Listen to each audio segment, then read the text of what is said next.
All right, so now we're going to look at an actual example of the Black-Scholes model. We're going to use Excel right now. Later on, I'll show you how to do this in VBA. But first, so we've already looked at the model itself. So we're going to look at our first example in this Excel spreadsheet.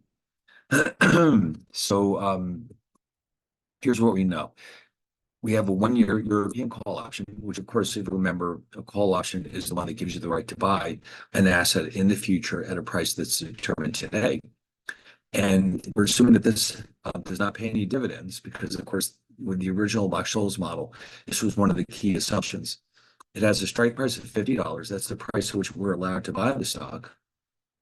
The 1-year risk-free rate of interest is 2%, and the stock is selling for $52. The volatility is 30% per year. So just a quick reminder, the volatility means is what we can think of as the uncertainty associated with the stock's price, or actually stock's returns is what I should say, because it's not so much the price we're concerned about, it's the rate of return. So this is the uncertainty associated with the stock's rate of return, but specifically the volatility is measured as the standard deviation of the stock's rate of return over time. Okay, so if you wanted to calculate this yourself, you would need to get a time series of data for the stock. You would have a bunch of prices, you would calculate the rates of return, and then you would calculate the standard deviation of those returns. So you would end up with a measure which is normally calculated on an annual basis. Okay, so anyway, whatever that number is, then the larger it is, the more the stock bounces around over time. By the way, we'll see later on that the more volatile the stock is, the more valuable the option will be. Okay, options benefit from volatility, but we'll get to that discussion later in this chapter. Anyway, so here's the information we have. So I put this into a spreadsheet. Um, Here it is, and you can see the stock price is 52, the strike is 50, the risk-free rate is 3%, the volatility or sigma, and what that refers to, of course, is that this is the Greek letter sigma. And then finally, time is 1, which is understood to mean 1 year. And so there's the inputs to the model. Now, these are the intermediate calculations that we'll need. And so those are the D1, D2, and then the corresponding normal probabilities associated with them. So if you remember, the D formula looks like this. Now, where did this come from? Well, that's a very complicated question. We won't have time to get into that right now. Actually, there's a second half to this class. If we run it next year, we can go through here and show where this comes from. But anyway, in the meantime, we'll just use the formula. And so here's D1 and D2. And so we plug in all these numbers. And now in Excel, now this is a very messy formula. And so I just wanted to see, if you're not that familiar with Excel, with a natural log of S over X, which is cells B1 over B2, plus the risk-free rate, which is in cell B3, plus a half of the sigma squared, B4. Now this is Excel's, this is how Excel shows exponentiation. This is the caret symbol, which is the Shift-6 key. And then down here, we multiply the whole result by time, which is found here in cell B5. And the denominator, we have B4, which is the volatility again, or sigma, times the square root of t, the time. In Excel, the command for square root is spelled SQRT. So that's our D1. Now, luckily, D2 is a very simple function of D1. And here it is. Just take your D1 and subtract sigma, or this volatility, times the square root of t. Now, remember, the ND1 and ND2, these are probabilities. So in other words, here's what's happening. Here's your standard normal curve.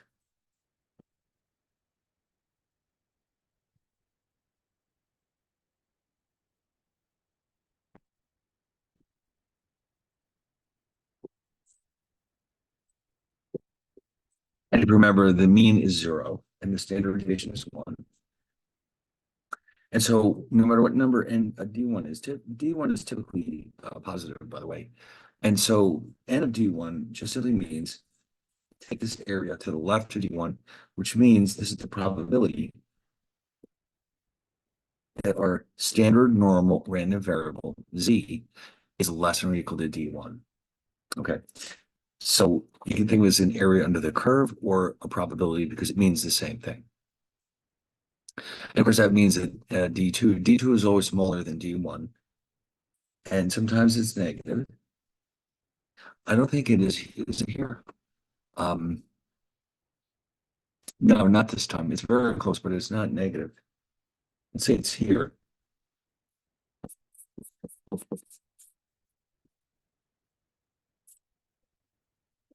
Okay, so those are both probabilities. Now, the important detail here is that each one of these is therefore bounded between 0 and 1.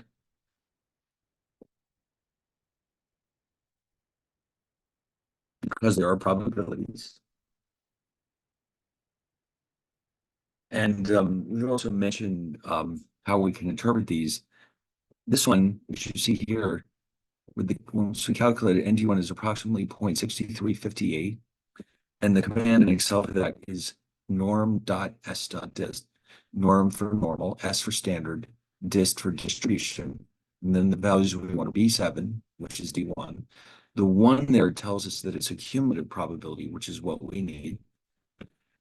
So this is how Excel calculates these cumulative probabilities for the standard normal distribution. And so this tells me, let's round it to 6359.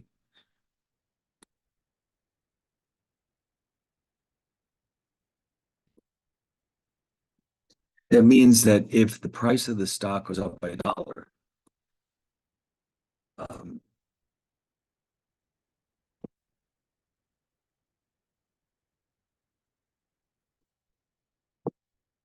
all right, sometimes it's very stubborn here.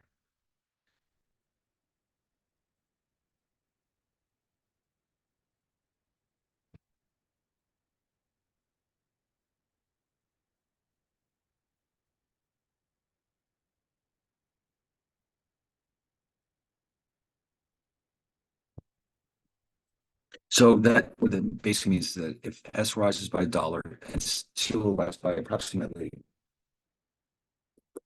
63.59 cents.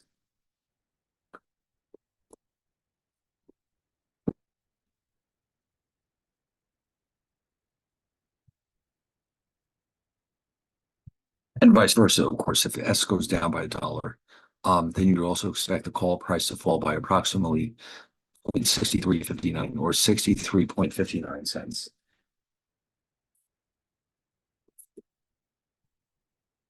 And the ND2, which in this case is 0.52189,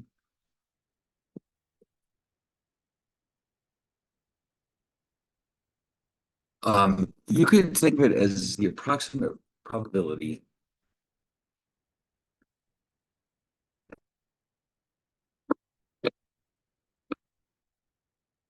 that the call will finish in the money. In other words, the stock price will exceed strike price at maturity so that the option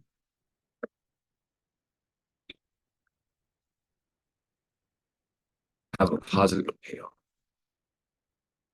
Okay. It doesn't guarantee you'll have a profit because if the payoff is less than the cost of the option, we'll still lose money. But being in money means that at the end of the maturity date of this option, the stock price in this case exceeds the strike price, which in fact you can see here right now, this option is said to be in the money by $2. So this is the probability, approximately, that the option will, at the end of its lifetime in 1 year, will actually finish in the money. Okay, so now with all that's being said, what we have to do is apply the Black-Scholes formula. Now, let's go grab that one. And here it is. This is actually the simplest part. Let's move this up here somewhere.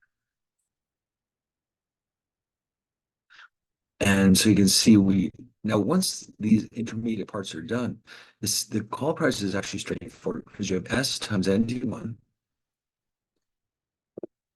The stock price is multiplied by, and the stock price is way up here, by the way, B1 times B9, which is ND1. Now, for the second part of this formula, we have X e to the minus RT. Think of this as the present value of X dollars.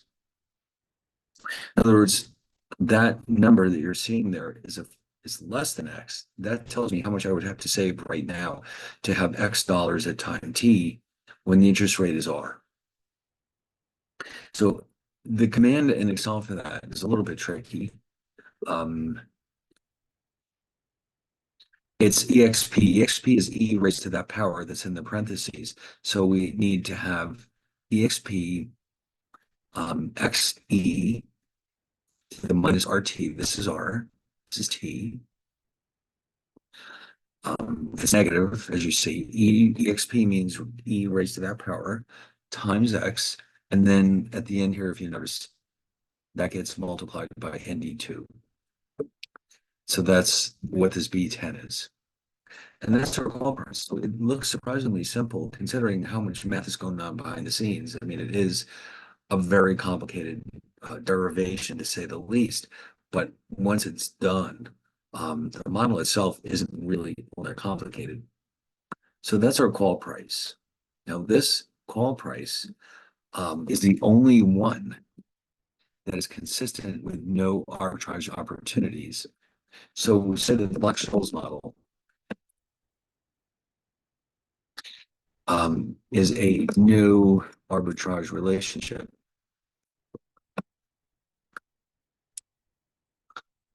Since the resulting price, the old one, at which there are no arbitrage opportunities.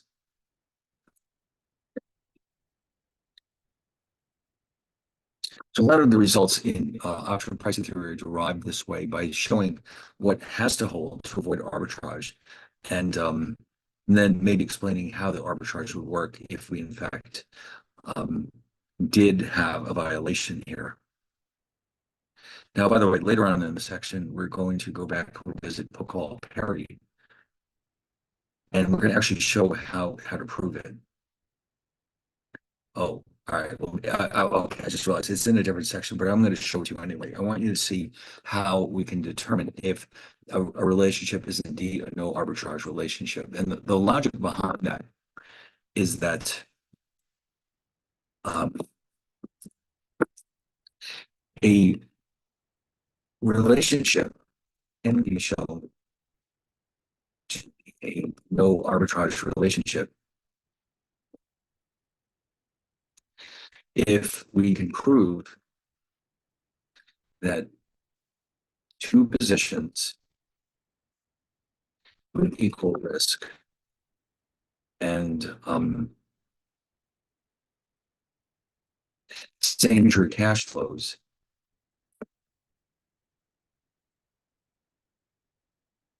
have the same price. So that's kind of the logic which all of this is predicated. So imagine yourself with two portfolios of assets.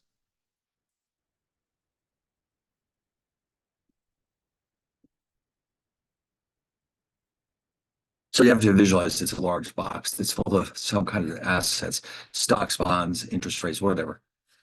And so what we need to be able to do to show the lack of arbitrage opportunities is that if we assume that each of these generates the same cash flows in the future,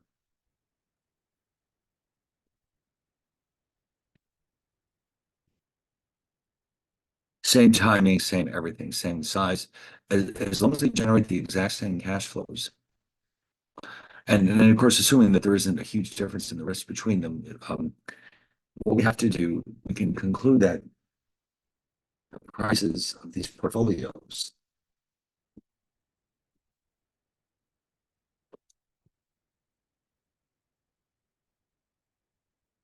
must be the same today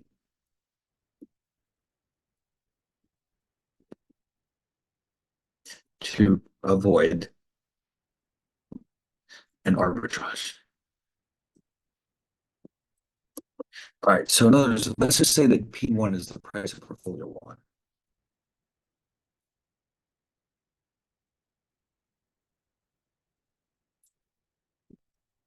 And of course, that means P2 is the price of portfolio two.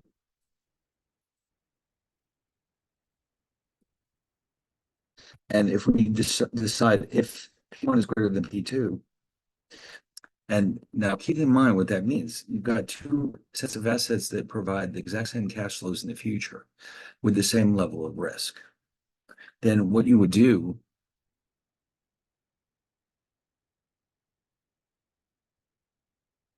you would buy assets in portfolio two. Actually, I'm using that for the price. Let me change that a little. Um,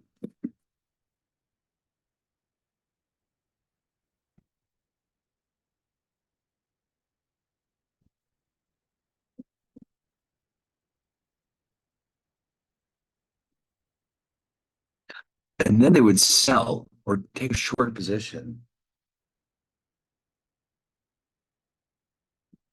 the assets in portfolio one.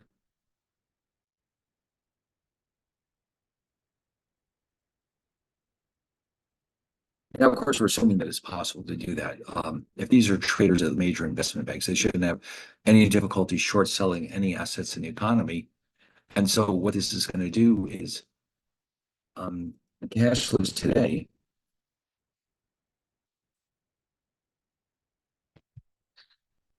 You're paying for portfolio two. You're short selling. Oh, I just realized this is not right. Sorry, this is portfolio one.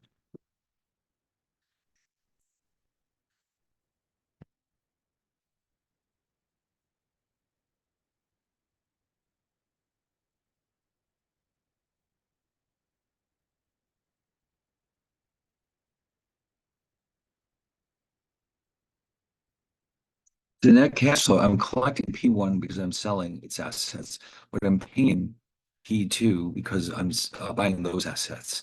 So the net cash flow is P1 minus P2, but because we're assuming P1 is greater than P2,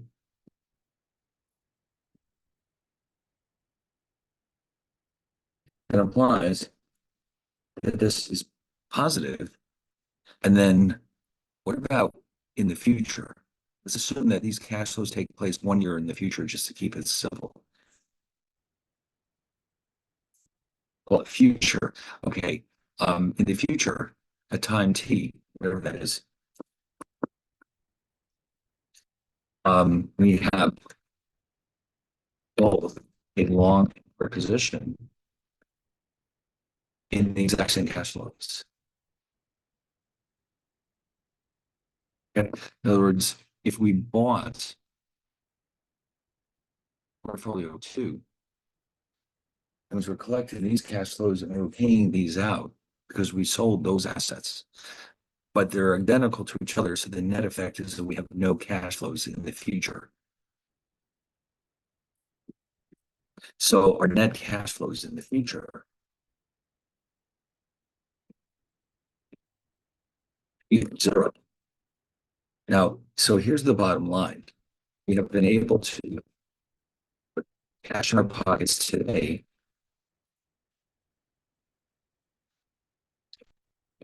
with no future outflows. Now that's kind of interesting. We're able to somehow put money in our pocket now without any future exposure. And so that would be possible in an efficient market. So this is an arbitrage opportunity, or simply an arbitrage. It's often just called an arbitrage. Hull's book just calls it an arbitrage. And so this can only take place when markets are inefficient.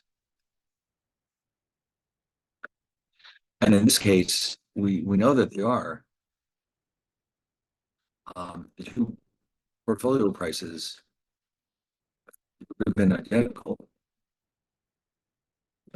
in a perfectly efficient market. And so none of this could have happened. Now, of course, if instead P1 is less than P2, we can just reverse all of this.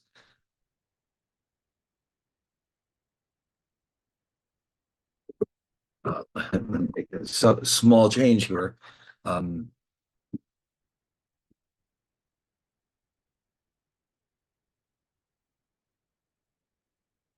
and then I just have to reverse the two. Here where this becomes sell and this becomes buy.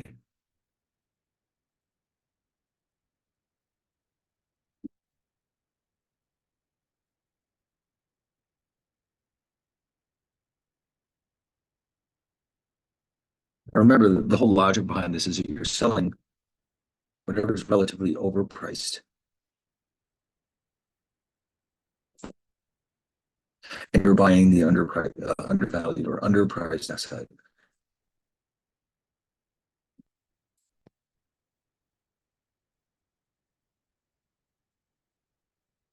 And that's how you make your arbitrage profits. And so then, this whole chart would be reversed.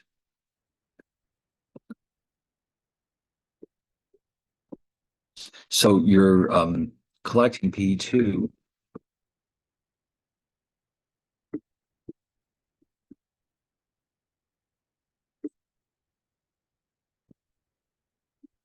and you're paying P1. But now, of course, we're reversing the two, but now the assumption is different.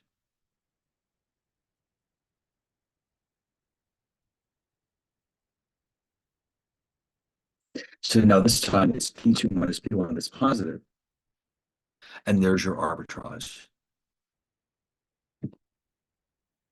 Okay. All right, great. So this is also an arbitrage. So therefore, here's our conclusion. Since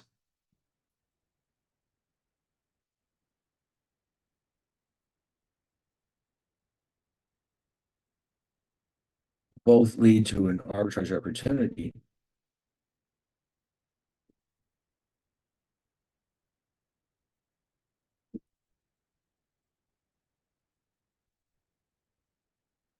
only at P1 equals P2 can arbitrage be avoided.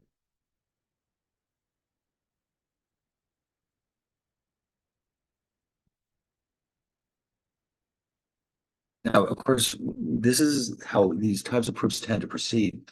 You're taking two cash flows and setting them up to ensure that they have the same cash flows in the future, but different prices today, and we can see how that would result in an arbitrage, which leads us to conclude that the prices must be the same today because that's the only way we can avoid an arbitrage. So we'll see more of this as we go along. Now, of course, we're making assumptions here, but certainly hedge funds can jump in on the bandwagon and exploit these types of opportunities. As you know, hedge funds are these basically they're organizations that are set up to gamble with rich people's money. I mean, what else can you say? And they have invested enormous quantities of money in the most powerful and sophisticated computers in the market, and have access to the vastest information about prices. And so they program the computers to watch massive data. And the minute they recognize an arbitrage opportunity, even if it only lasts for a fraction of a second, the computer is actually programmed in advance to jump in and actually execute orders to take advantage of the arbitrage. So the fact that this can happen, the fact that it's possible for these computers to detect these discrepancies as soon as they happen and to jump in and take advantage of them, that means that if these opportunities arise, they may only last for fractions of a second before they will be corrected by the buying and selling of programs that are set up to find arbitrage. So that basically means that for all practical purposes, prices will stay in alignment pretty much all the time. And if they don't, the problem will disappear so quickly that human beings won't even notice it. So that's how we know that markets are super efficient. Although of course they're never going to be perfect, but the fact that this kind of thing can happen instantaneously using computers means that any discrepancies will be corrected almost immediately. Okay, within like nanoseconds, that kind of thing. So, in other words, there used to be jobs on Wall Street for people who were called arbitrageurs. They were there just to look around and look for opportunities, but that really doesn't make any sense anymore. But anyway, so with the Black-Scholes model itself falls in the category of a no arbitrage model, meaning that if the price is different, you can demonstrate how arbitrage opportunities would result. In fact, all derivative pricing models ultimately are no arbitrage relationships. All right, now, let's see, where are we? I lost my place. Oh, yeah, so here I rounded to 764, where you can see this is what we did in Excel. Now, here's the put. Now, I did mention the other day, I think, that the original Black-Scholes model was not set up to price puts.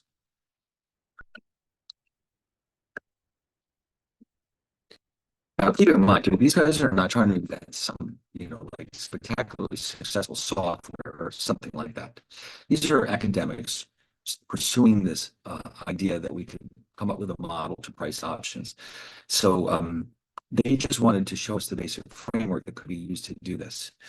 That's why it took a while to get to the other things like puts and options on assets that do have cash flows, and eventually American style options, because it's all academic research. Now, the software that is being used to implement Black-Scholes is probably proprietary, but the actual model itself, it's something produced by academics for the benefit of humanity. So their job was not to make the model lucrative, I guess, but to make it clear to everybody what it was doing to help them understand how option pricing works. So they didn't see anything wrong with issuing or writing a paper about the Black-Scholes model when there was no mechanism for pricing puts, because later on researchers were able to show how we would do that with this relationship called Hochwald parity.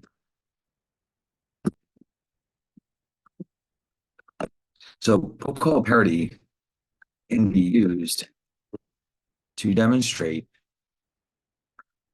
or show the correct or arbitrage-free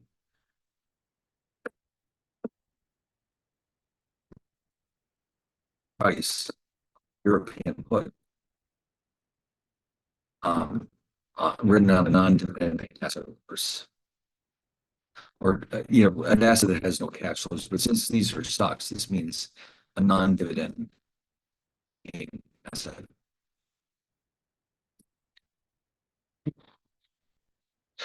from the price of the corresponding European call option. So the first thing about this call, you first have to use it to come up with the European call price. Then you can flip it around into a European put price. Later on, it was shown how to just sell for the put price directly. So here's what this thing looks like. All right, so it's a pretty straightforward idea. Just copy this.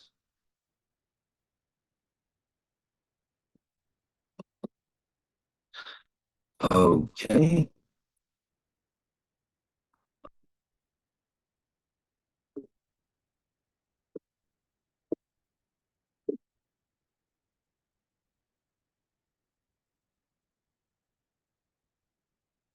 And you can see you recognize all these variables.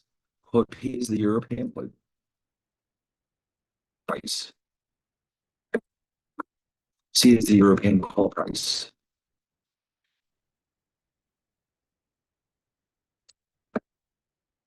S is the strike price. R is the risk-free rate with interest. Um, well, E is the constant 2.782, you know that one. And then finally, S is the asset price, which is in this case is a stock.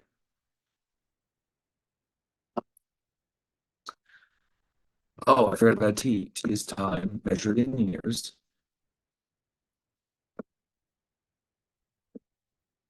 So they're claiming here that if I know the C, the call price that came from the Black-Scholes model, all I have to do is add the present value of the strike, subtract the stock price, and I'm all set. There's my European put price. So the question is why? Where did this formula come from? All right, well, guess what? I'm going to show you right now, even though it'll come up later in the notes, but I want you to see it right now. Um, this can be demonstrated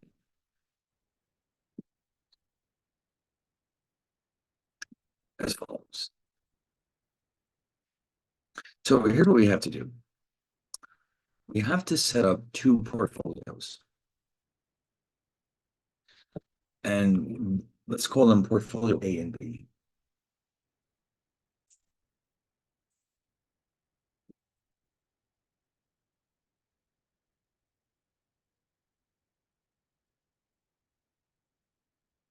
So portfolio A will be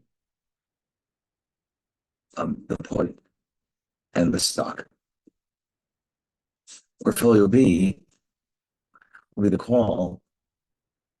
Now, this is the interesting one.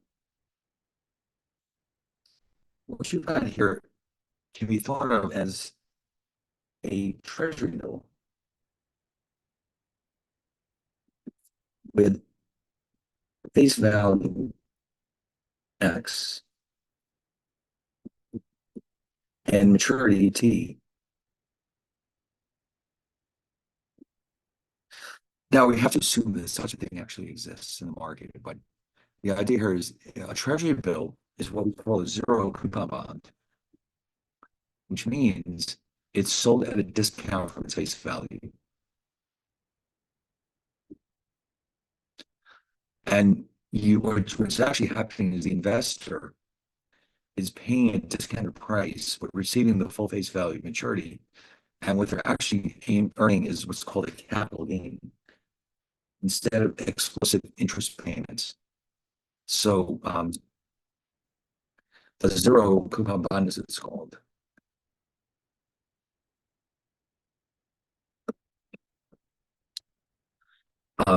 is one where bond is sold at a discount the face value, which in this case, well, it could be anything, but here we're assuming that it's equal to the strike price of the two options.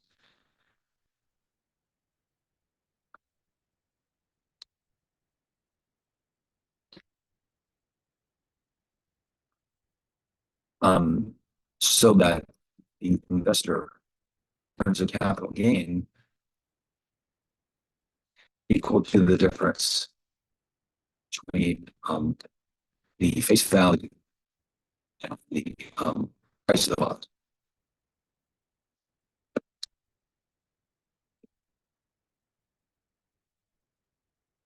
So the zero coupon bond, the maturity of 1 year, a face value of $1,000,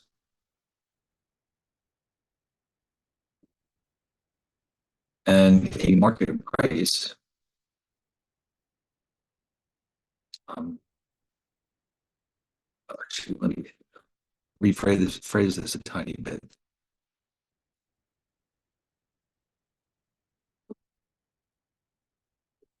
Has a market price. Let's just keep it simple. Let's just say 950. Then, well, you can see what's going to happen here. The investor pays 950 today and receives $1,000 in mirror. This means that he or she has earned a capital gain of $50. Okay.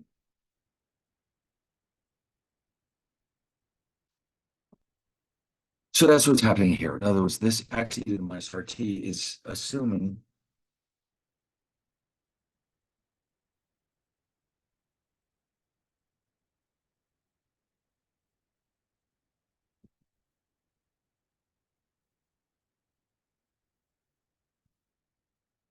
that this is what's happening. It's a treasury bill. It just so happens to have the same face value as the strike price of the two options. We're assuming that this thing exists. And so that way we can think of that as an asset. Essentially a treasury bill with a face value of X that matures at time T. Now, just in case I didn't mention this before, this relationship, this so-called parity relationship, assumes that the call and the put are European, of course. Um, they are both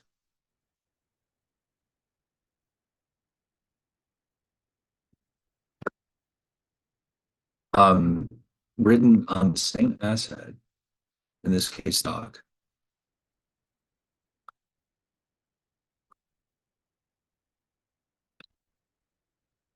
have the same maturity and the same strike price X.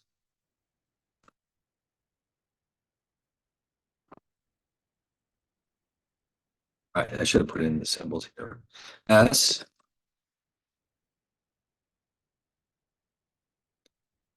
let's give this thing a minute. I don't know why my word is horribly slow tonight. S, same asset, the same maturity T, the same strike price. Okay, without that, then none of this works, by the way. All right, now, here's the question. Why does this relationship hold? Well, here's my two portfolios. So what I'm going to do is set up a little table here.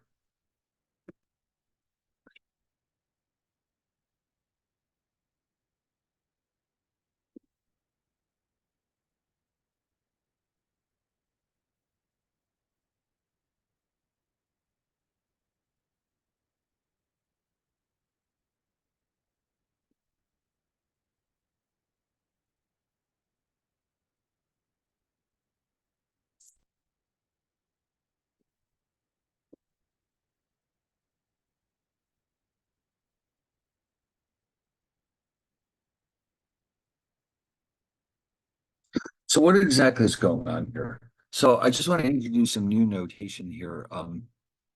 Just to make it clear, I'm going to use the letter capital T to represent the maturity date of these two options.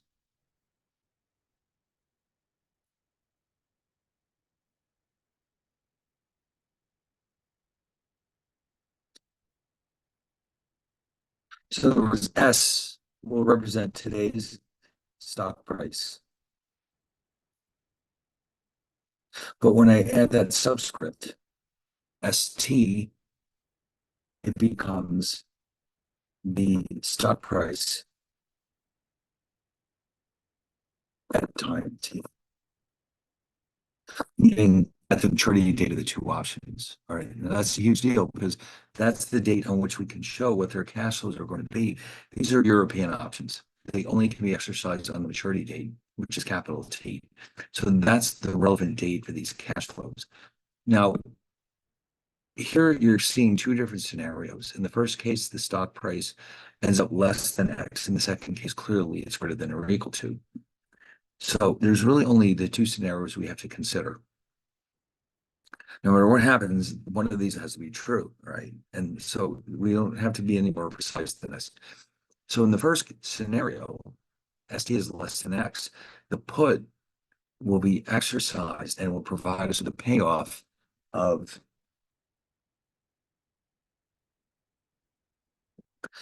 and then the stock price is ST. We don't know what that is, but it doesn't matter. It's ST. And that leaves us with a net position of X. Now, for the B portfolio, the call expires without being exercised, but X is guaranteed, the treasury bill is guaranteed to be worth X dollars. Now, in the second scenario, is the put that's not exercised. Stock is simply worth ST. And down here with portfolio B, the call is exercised, providing a payoff of ST minus X and zero. Actually, ST minus X. We don't have to worry about the zero because by assumption, this is a non-negative number. And then the strike price here gives us a total position of ST. Now, what did this just prove? Well, if you look carefully, you'll notice that no matter what scenario takes place, the two portfolios have the same cash flow. In other words, in the first case, portfolio A and B are both worth X dollars. In the second case, they're both worth ST dollars. So in other words, what we just proved is that future cash flows, both portfolios will be identical at time t. Therefore, the prices of the portfolios must be equal today in order to avoid an arbitrage opportunity. And so therefore, by saying that the prices are equal, that implies that P plus S, which is today's price or value of this portfolio,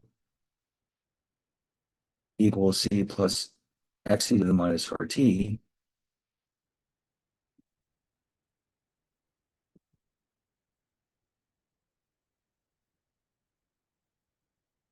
And with a little bit of algebraic rearrangement, we end up with,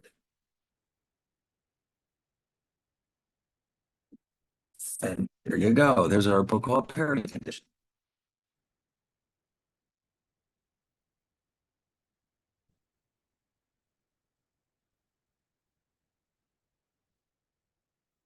Well, this is something you don't see in other disciplines. This is not how proofs normally proceed in math. I mean, it's a little bit different. Okay, let's put it that way.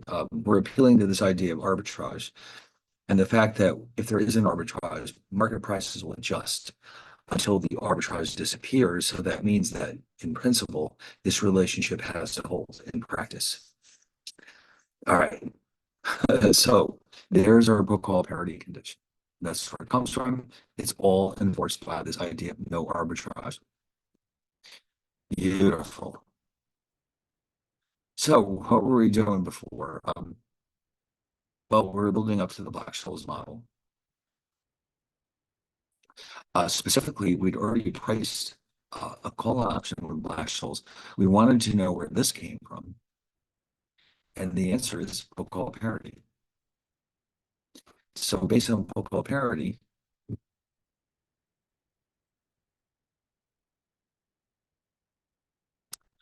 actually, it turns out that just mentioned this in passing here. Um, the book call parity condition can be combined with the Black-Scholes model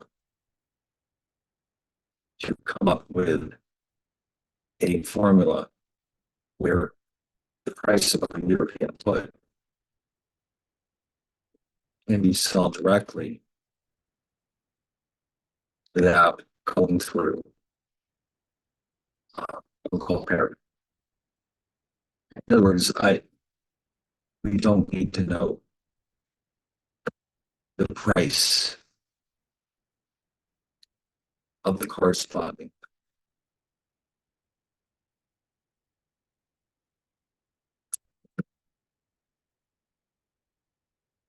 European call option.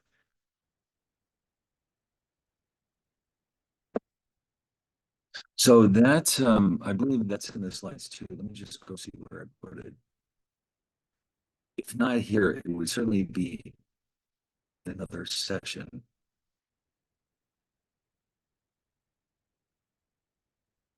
All right, so I guess it comes up later, but what this formula is here, based on the Excel information, is C plus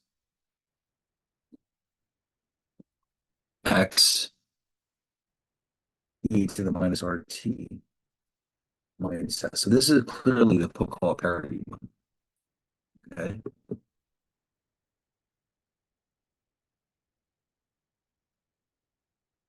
The second one is the one I just mentioned that you can actually derive it from Black-Scholes. But you see, there's the problem. It does require these two new terms, n of negative D1 and n of negative D2. So it's there if you want it. And it looks like this. It's kind of a mess. Um, X,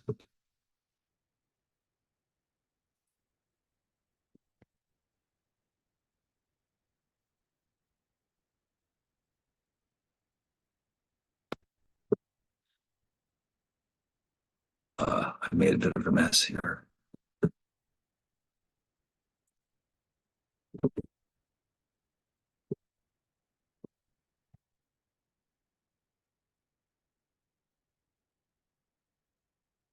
Okay.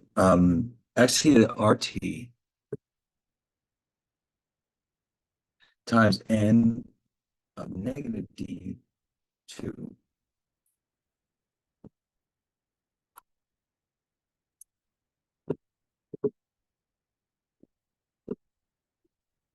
Let me just neaten that up a bit.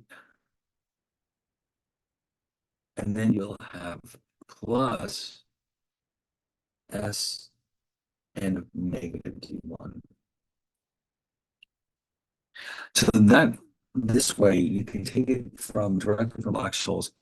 You don't need C here, but the formula is kind of a mess. But here, this one is Pocal parity. The first one, the second one is this version that comes from substituting Pocal parity directly into the Black-Scholes model. So you can use either one. All right. So now the question is, what happens when we do suddenly have options written on, let's say, stocks that provide a cash flow to the owner? Now, all of this really makes it possible to price a much larger variety of call options because it means the asset itself can have any cash flow that is necessary. So you can have, for example, currencies where we can earn the foreign rate of interest, bonds which provide interest payments, stock indices that may provide dividends. So in other words, this is really a huge deal because suddenly we're opening up the universe of calls that we can price with Black-Scholes. This, by the way, is the work of Robert Merton. Okay, he's the one who came along and said, listen, the model's fine as far as it goes, but we would like to extend it out to other types of options as well and make it really useful. Okay, so it turns out, though, that we have to be careful here because we have a model that has continuously compounded interest rates built into it. And the cash flows from some assets do not really follow along with continuous compounding. So this one can be a bit of a stretch sometimes. It depends on what the asset is underlying the call or the put. So we have to be cautious with it. But if the asset's cash flows can be modeled as a continuously compounded rate, well, that makes things a lot easier because then what we're going to do is create this variable Q. And Q will represent the continuously compounded return, which remember, continuously compounded means that the number of compounding periods per year is infinite. So Q is the continuously compounded yield or return to the underlying asset. Now we'll see that there are some cases where this type of assumption cannot be justified, and there'll be a separate formula of that. But when we can at least approximate the returns to an asset as a continuously compounded rate of return, then what we're about to see will hold. And so you'd be surprised how little change there will be. You might think we have to almost start all over again, but in reality, there's only a handful of changes. For one thing here, so wherever there used to be just plain S, there's now SE to the minus QT.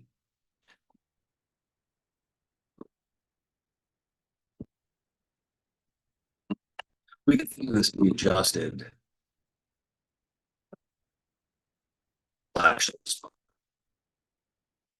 or Hull likes to call it the Burton model. Sometimes he calls it the Black-Scholes-Merton model. I think he doesn't want Merton to get stiff for credit. As long as it's clear that it's not the original Black-Scholes.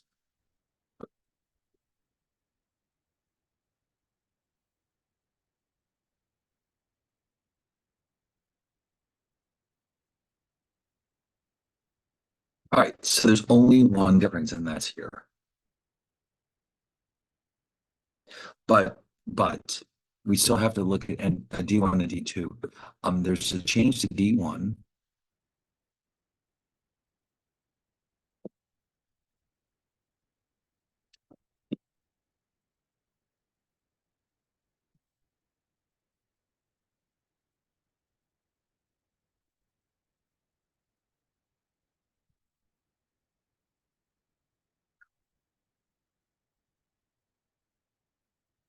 Yeah, it's having a slow night.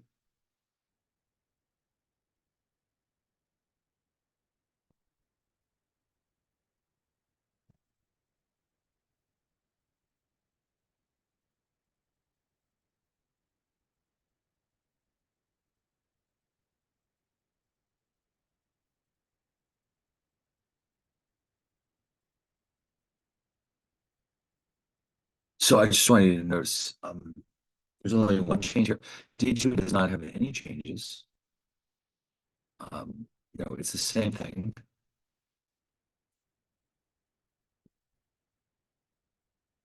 Oops, no, so let's not go there. Yeah, D2, whoops. Oh, it just says that here, D2 is unchanged. So it's surprising what a big difference it makes. Just those two little changes. Although I'm going to mention it up front, I haven't quite got to there yet, but it turns out the Pocock parity condition also was affected.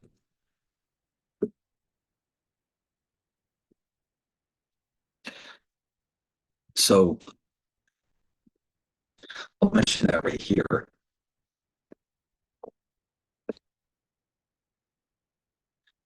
And basically it's the same thing. We have to adjust the S to take into account the yield that the asset is providing.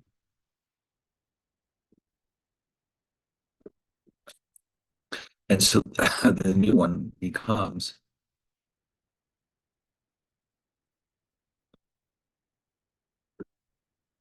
it's a little bit further down. Let me just go get it. Here we go.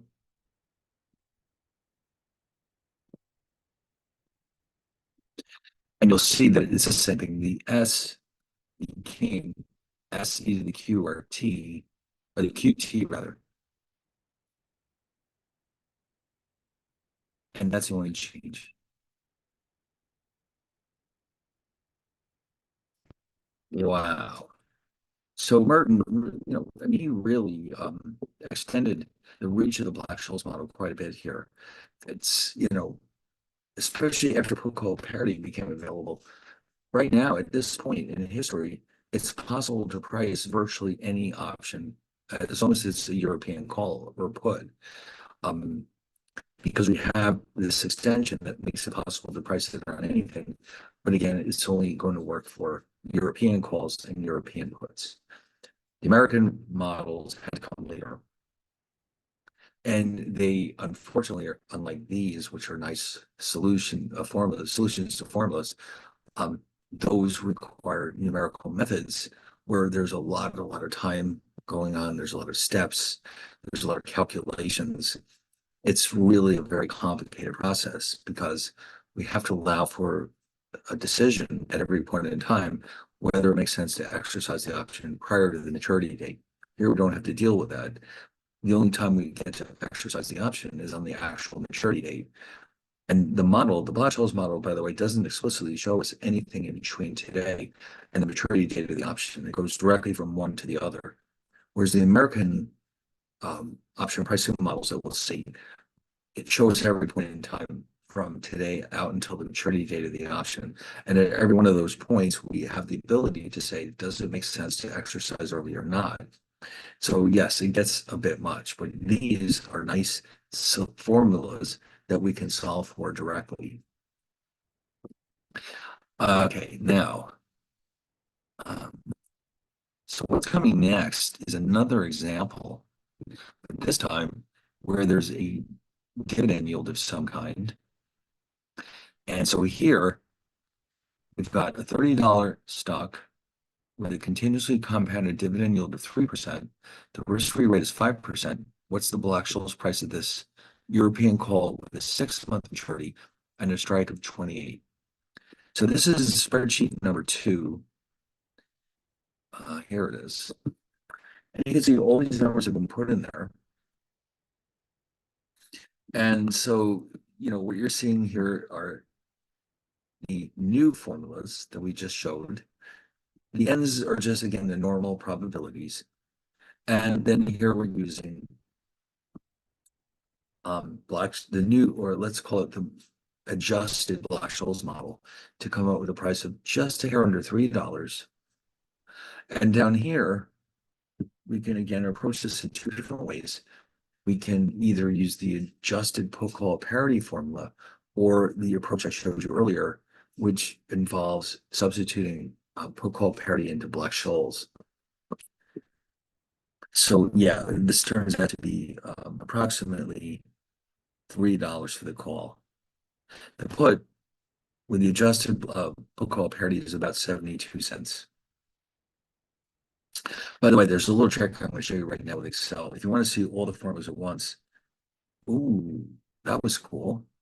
What in the world did I just do? Well, I'll tell you, I'll let you in on the secret.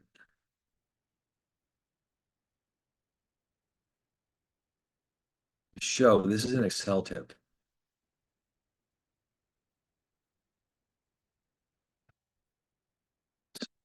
Excel spreadsheet at once.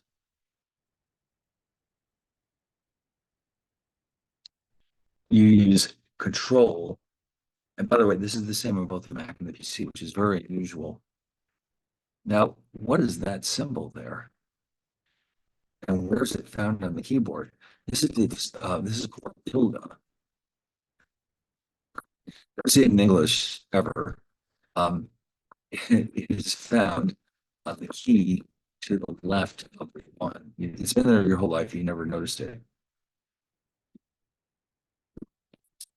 Take a look. There it is. It's the shift capital on this key right here. God only knows what it's doing there, but it's got tilde. If you hit shift and then that button, actually, if you do it with the control, you don't need to bother. Just control and that tilde button. So what will happen is it'll show you the formulas to return to the original format.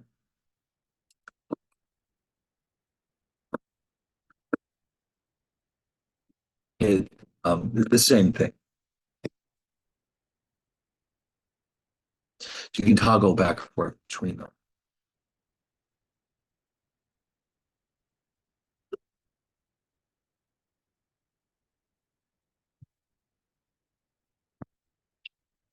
All right.